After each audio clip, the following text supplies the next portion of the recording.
गुरु रूपी सात संगत के चरणों में प्रणाम। मानस की जात सभे एको पहचान वो। परमात्मा जो मनुष्य की जाति है ना, ये हमने भिन्न भिन्न बना दी। कि कोई हिंदू है, कोई मुसलमान है, कोई क्रिश्चियन है, कोई पारसी है, कोई सिख है, लेकिन कोई फर्क नहीं है, कोई भेद नहीं है। हमने शरीर वही है, रक्त वही है, आत्मा वही है। ऊंच नीच ना करे मेरा गोविंद। परमात्मा जो है वो किसी जीव के अंदर ये नहीं देखता कि यार ये गरीब है या इसका ओढ़ा नीचा है या समाज में ये नीचे गिन रहे। वो अपने कर्मों की वजह से, या ये बड़ा ऊंचा है जी, ये राजा बना बैठा है, या इसके पास बड़ा धन है, वो सारा धन तो मालिक का ही है। हमने अलग अलग जातियां बना रखी हैं इस संसार में। कोई जाट है, कोई गुर्जर है, किसी को कुछ कह देते हैं कि ये छोटी जात का है। ये सब काल का खेल है, हम लोगों को फंसाने। जीव अगर बहुत ज़्यादा भी किसी को, जैसे ऊंची जाति का होकर अगर छोटी जाति को प्रताड़ित करेगा, तो कई बार ऐसा भी होता है कि कई बार दंड इस तरह का भी मिल जाता है कि अगले जन्मों में फिर उसे जो प्रताड़ित कर रहा है उसको छोटी जाति में जन्म लेना पड़ता है उस समय के अनुसार। तो जीव को, सबको एक समान समझना चाहिए कि हर जो मनुष्य है वो समान है, चाहे वो अमीर है, चाहे वो गरीब है, चाहे वो हिंदू है, चाहे वो मुसलमान है, चाहे वो सिख है, चाहे वो ईसाई है, सब समान है, कोई भेद नहीं है। सिर्फ वो उस के टीचर जो है उसको थोड़ा फॉलो करने की कोशिश कर रहा है। कई बार उन टीचिंग्स में भी चेंजेस कर देता है समाज अपने स्वार्थ अनुसार, या अपने स्वार्थ अनुसार कई बार कुछ समाज के लोग उसे दुकानदारी भी बना लेते हैं। तो जीव जो है अगर मजहब में रहे, मजहब छोड़े ना, लेकिन अपनी सोच को विराट कर कि सब जीव जो हैं वो परमात्मा के हैं। और परमात्मा तो है ही अमजहबे, उसका कोई मजहब नहीं, तो कोई भेद नहीं है। बस केवल संसार के मजहबों के, जातियों के कर्म कांड, रीति रिवाज, इनसे हट के उनकी वेशभूषा की मर्जी है पहन ले, लेकिन उससे कोई फ़र्क नहीं पड़ता कि जी मैंने ये वेशभूषा पहन ली तो परमात्मा को, वेशभूषा से तो परमात्मा मिलेगा नहीं। या किसी रंग की पहन ले, किसी तरह की पहन ले, तो कुर्ता पजामा पहन ले, पैंट कमीज पहन ले, या धोती पहन ले, कुछ भी कर ले, तू चाहे बड़ा सा चोगा पहन ले, उससे कोई ये तो है नहीं कि परमात्मा मिल जाएगा या नाम नहीं मिलेगा। उसका कोई लेना देना नहीं। किसी रंग का पहन ले, उसका कोई लेना देना नहीं। तो जीव जो है वो सबको एक ही पहचान है कि ये सब मनुष्य, इवन स्त्री पुरुष भी है, वो भी बराबर है। कोई ये नहीं कि उसने स्त्री का जन्म ले लिया जी ने तो स्त्री है। समाज में पुरानी विचारधाराओं की वजह से जीव के मन में आ जाता है, नहीं, सब बराबर है। यहाँ तक कि हर जीव जो है मनुष्य के अलावा भी, चाहे वो धरती है, चाहे वो प्राणी है, कीट पतंग है, चाहे वो सूअर है, कुत्ता है, बिल्ली है, पक्षी हैं, नाना प्रकार की मछलियाँ, समुद्री जीव हैं, तो ये सब जो हैं वो उस परमात्मा के ही अंश है। उस एक सूत्र में परमात्मा ने सबको पुराया हुआ, सारा जग पिरोया हुआ। इसलिए दया जो है, गुरु नानक देव जी कहते हैं, दया कपाह संतोख सूत जत गंडी सुतवा। तू दया कर, मालिक से भी दया मांग, तू भी सब जीवों पे दया कर। दया कर, क्षमा, अपने अंदर क्षमा उत्पन्न कर। क्षमा उत्पन्न करने से तेरा जो क्रोध है वो तेरे वश में हो जाएगा। बस सब प्राणियों को क्षमा कर, क्रोध आएगा तो क्षमा कर। काल के ये जो एक दूर जो क्रोध है ये तेरे वश में होगा। अपने आप को जो है तो कुछ मत समझ, मन को निर्मल कर दे। मैं कुछ नहीं मालिक, सब तेरा, सब तेरा, सब तेरा। जो तेरी होमे है, जो ईगो है, ईगो को मालिक तेरे वश में करेगा। मालिक को बेनती कर कि मालिक ये मेरी जो अहंकार है, इसने मुझे बहुत बुरी तरह जकड़ रखा है, ये तुझ तक मुझे पहुंचने नहीं देता। तू दया कर, मेरा मन निर्मल कर। परमात्मा का नाम लेने से, गुरु, पूर्ण गुरु की कृपा से, परमात्मा की कृपा से ये होमे चली जाती है। जीव जो है मन निर्मल हो जाता है, और निर्मल मन में ही परमात्मा का वास हो सकता है। अगर जीव के मन में होमे भरी है तो उसकी जो पुकार है परमात्मा कैसे सुनेगा, जब तक वो होमे को नहीं दूर करता। होमे दूर भी परमात्मा करता है, गुरु की कृपा से होती है, परमात्मा का नाम लेने से होती है। पंच नाम जो परमात्मा का है वो जीव के पास है तो उससे उसकी होती है।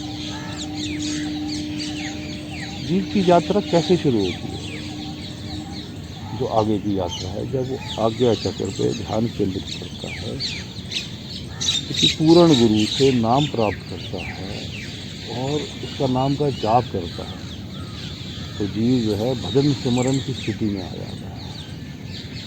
वैसे जीव सिमरन जो है वो दिन रात कर रहा है, लेकिन वो सिमरन किसका कर रहा है? कोई अपने बच्चों का सिमरन कर रहा है, कोई दुकानदारी का सिमरन कर रहा है कि भाई वो आज फलाना माल ख़त्म हो गया, फलाने चीज़ में मंदा आ गया जी, फलाने में तेज़ी आ गई जी। कोई अपनी जॉब में सिमरन कर रहा है जी, फलाना मुझे तंग कर रहा है जॉब में, या फलाना बड़ा अच्छा है, या मैं थक गया जॉब से, या बहुत बढ़िया हो गया। दिन रात नाना प्रकार के मकान जी बढ़िया खरीदना है जी, वहाँ घूमने जाना है जी, वहाँ मेरे गांव में अगर बच्चे हैं भी बच्चे हैं जी, उनका क्या हाल होगा, उनकी चिंता का सिमरन कर रहा है। तो जीव दिन रात जो सिमरन कर रहा है, जब उसे गुरु द्वारा नाम प्राप्त हो जाता है तो वो इस सिमरन को, संसारिक सिमरन को हटा के अपने ध्यान को इस सिमरन में लगाता है, गुरु के चरणों में लगाता है, गुरु की मूर्त पे लगाता है। तो गुरु के ऊपर क्यों लगाता है? वो पूर्ण गुरु पे, क्योंकि उसने परमात्मा को भी देखा नहीं। जब परमात्मा दिखेगा तो पहले इसीलिए वो गुरु पे लगाता है कि ताकि उसका ध्यान जो है वो टिक जाए। और सिमरन करते करते करते करते वो भजन की स्थिति में आ जाता है। भजन की स्थिति में कैसे आता है कि उसे अपनी आत्मा के दर्शन होते आते हैं, जो ज्योति स्वरूप है। सहस्रार जो है, काल का जो चक्र है वो दिखना शुरू हो जाता है। उससे ऊपर वो चलता है। जैसे ही वो त्रिकुटी में पहुंचता है तो उसको नाद, जिसे हम कहते हैं ना अनहद नाद, वो सुनाई देने शुरू कर देते हैं, नाना प्रकार के अलग अलग स्टेजेस के हिसाब से। कई जीवों के साथ एक्सपीरियंस अलग प्रकार का भी होता है, मिक्सचर सा भी आ जाता है, कोई आगे पीछे भी आ जाता है कभी कभी। सर्वप्रथम जो नाद ज़्यादातर देखा गया लोगों को सुनाई देता है वो है झुंगर की आवाज़, जैसे आवाज़ होती है ना, उससे मैच करती हुई आवाज़। लेकिन वो ये नहीं कि उसे कान से सुनाई दे रही है या अंदर से, उसे सब अगर पता ही नहीं लगता उसको कहाँ से सुनाई दे रही है, आती सिर से ही है। अगर आदमी जोर लगाए कि मेरे कान से शायद सुनाई दे रही हो या मेरे अंदर है, इसके स्थान का पता नहीं। वो अपने आप जब निकलेगी प्रभु कृपा से, तेरे नाम सिमरन करने से, तेरे मन के बर्तन को साफ करने से, तेरी गुरु की कृपा से, पूर्ण गुरु की कृपा से तुझे जो है वो अनहद नाद जो है वो सुनाई देना शुरू हो जाएगा। तो तू भजन में आ जाएगा, ध्यान को अपने उस नाद में सुनाई फिट कर लेगा। नाद, उसके बाद शंख का भी जो मंदिर की घंटी होती है उसका भी सुनाई देता है, बाद में शंख का भी सुनाई देता है, या कई बार पहले भी शंख का सुनाई देता है। और उसके बाद बड़ा घंटा जो घूम करके बजता है वो भी सुनाई देता है। कई बार मिक्सचर भी हो जाते हैं, तो जीव को इनमें से जैसे कोई बड़ा घंटा सुनाई दे रहा तो उसको पकड़ के निकलना पड़ता है आगे।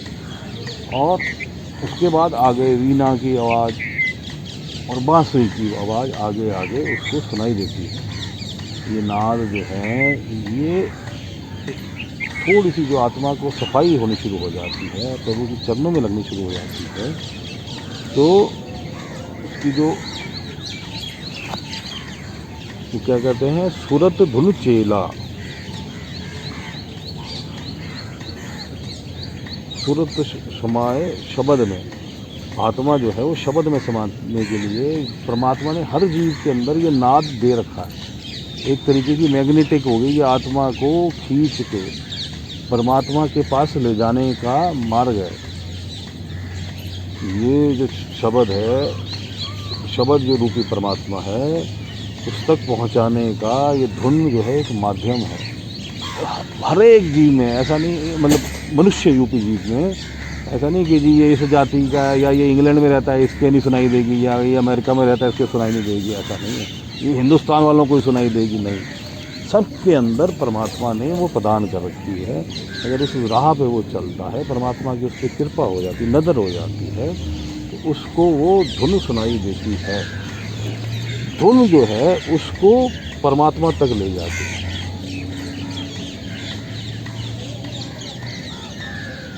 कबीर साहब कहते हैं कि जाप मरे, जो जाप गुरु ने प्रदान किया है वो भी जो है वो एक दिन चलता चलता रुक जाता है। तो फिर क्या होता है, अजपा जाप शुरू हो जाता है। अजपा मरे, वो कहते हैं वो अजपा भी जो है वो चलते चलते चलते वो भी समाप्त जाता है। कहते अनहद भी मर जाए, वो धुन भी जो है वो चलते चलते रुक जाती है।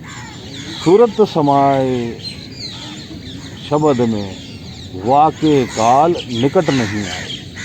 जो आत्मा है, सूरत जो है वो परमात्मा में समा जाती है।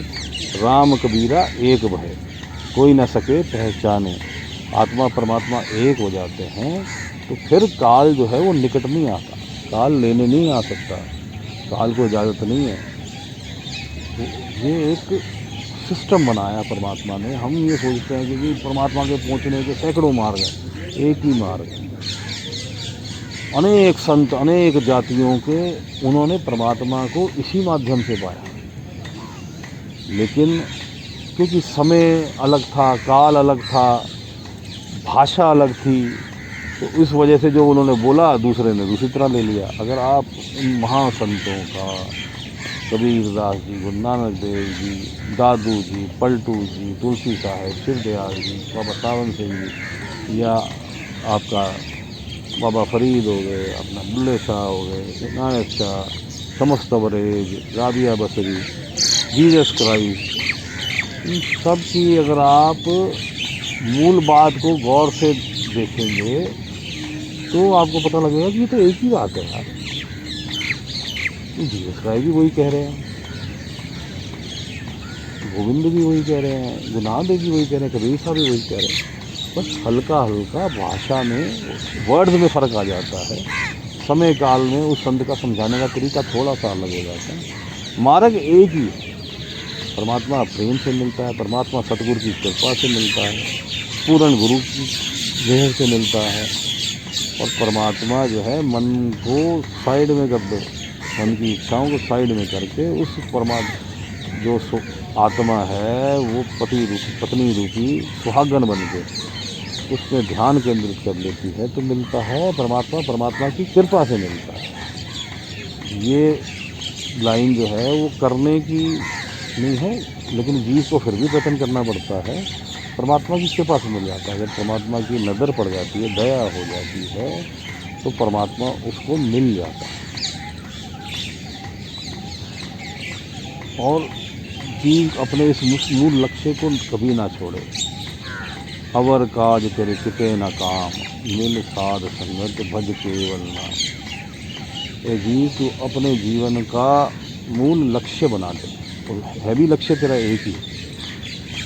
माया के प्रभाव से, काल के प्रभाव से तुझे उस लक्ष्य का ध्यान नहीं है, क्योंकि मन जो है तेरा बार बार तेरे को उस लक्ष्य से हटाएगा कि मेरे को, मुझे अपने निज धाम जाना है, अपने पति परमेश्वर, अपने पिता से मिलना है, और इस जीवन मरण रूपी चक्र से छूटना है। क्योंकि बार बार सैकड़ों जन्मों से मैं इस जीवन मरण रूपी चक्र में कष्ट झेल रहा हूँ। अब भी मैं संसारिक इच्छाएं करता रहूँगा।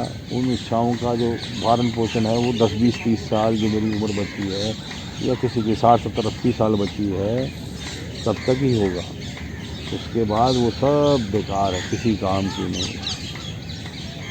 क्यों ना मैं ये सोच लूँ कि जो मेरा जीवन बचा है मैं प्रभु के हवाले कर दूँ, अपने आप को परमात्मा के हवाले कर दूँ, अपने संसारिक कर्म करते हुए, अपने गृहस्थी का जीवन अगर है मेरा तो गृहस्थी के कर्म करते हुए उसमें रमूँ ना, उसमें लिप्त ना हूँ, अपने मन को परमात्मा में रमा दूँ, उस राम में जो कण कण में व्याया, कण कण में व्याप्त है, जो घट घट में है, उसमें लीन कर दूँ, उस अल्लाह में जो सारे संसार की पालना कर रहा है उसमें लीन कर दूँ। वो परमात्मा कुल मालिक, उसके अंदर अपने आप को लीन कर दूँ। नामों के झगड़ों में ना पड़ूँ, मजहबों के झगड़ों में ना पड़ूँ, ना किसी मजहब को छोटा समझूँ ना किसी को ऊँचा। सब परमात्मा की देन से ये मजहब इस संसार में है, और समय आने पे धीरे धीरे धीरे धीरे धीरे दूसरे मजहब आ जाएंगे, फिर तीसरे आ जाएंगे, फिर चौथे आ जाएंगे।